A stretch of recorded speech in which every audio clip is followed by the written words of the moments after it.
Ants. I like them. They're a very fine kind of bug. Very impressive with their strength and societies, or colonies as they are known.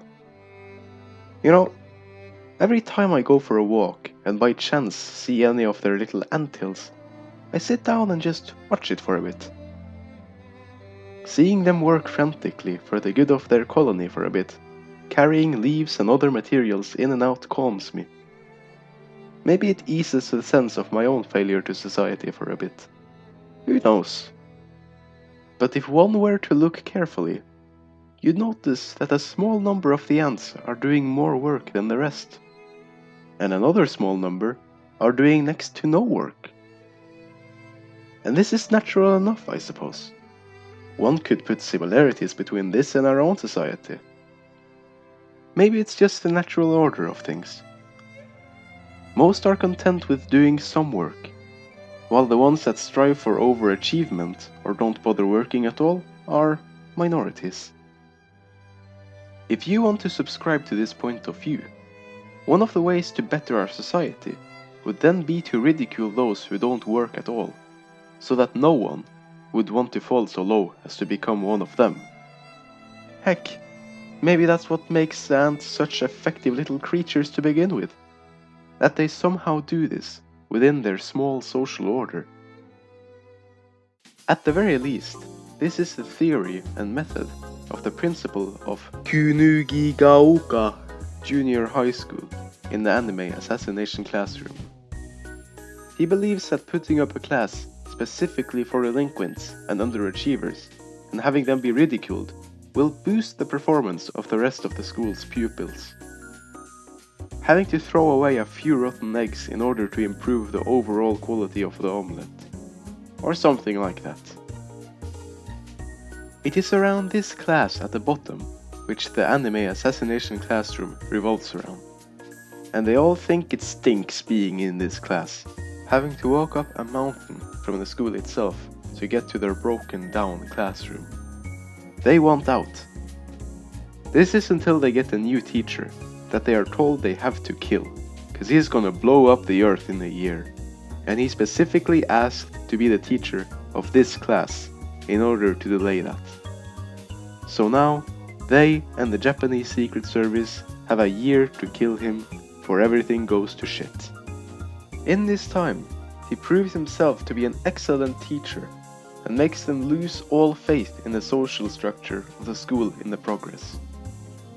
This is all made out to be a good thing in the anime, showing the alien and the pupils having a fun time together in school, while still getting educated. This is all to lead the audience away from the social structure resembling that of the ant. To which I ask, is that really a good thing? The school is already performing among the best in the country, and the morale and in turn grades of the other pupils are now brought down by the bottom class suddenly doing great on tests and actually having a good time. If you want more proof that this system works, then just look at the ants again. We like to think that we are the most successful species on Earth, when it is in fact the ants that have conquered most, and have the highest numbers. And as long as we keep on hammering in ourselves the messages such as the ones that this alien brings with him, we will truly never be what we say we are. The most dominant species on Earth. The principal here has long since realized this, and wishes only the best for humanity as a whole, himself and his pupils. And it all went well until the alien arrived at his school. Almost like blowing up the earth wasn't bad enough to screw over humanity already. He just wanted to take the first step in implementing this system universally in all parts of life, instead of just having it be some kind of unwritten rule. This would in turn make humanity achieve much greater than ever before. But no, of course we can't have that, thanks to this tentacle monster. The alien himself only appears friendly to screw everyone over, securing the trust of both his class and the audience through his actions, so that his overall goal and message go further than just the series itself. And from what I have seen of people's reception to the series, it's working quite well in his favor.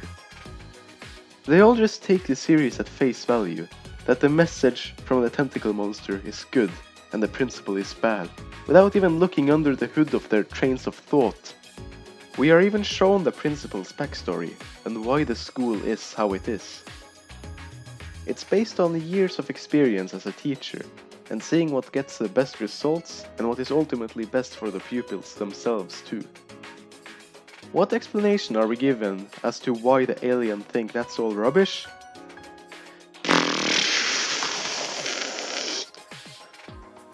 This makes it clear that the people who see the alien as the good guy are acting purely on emotion and not giving the series itself nor the factions within it any critical thought whatsoever. And I'm tired of seeing it. A lot of people talk about returning to tradition, but what these people so often forget is that humans have since the origins of our species been cursed with a brain that's too big for our own good. This has led to countless people suffering because of the likes of depression, intellectualism, and too strong emotions. We should be looking to more primitive but still sociable life forms, like ants, that haven't been burdened by a severe head dysfunction like we have. Only by looking to them can we as a species gain a proper inspiration on how to run societies and achieve the most that we possibly can. So anyways, yeah, I like ants.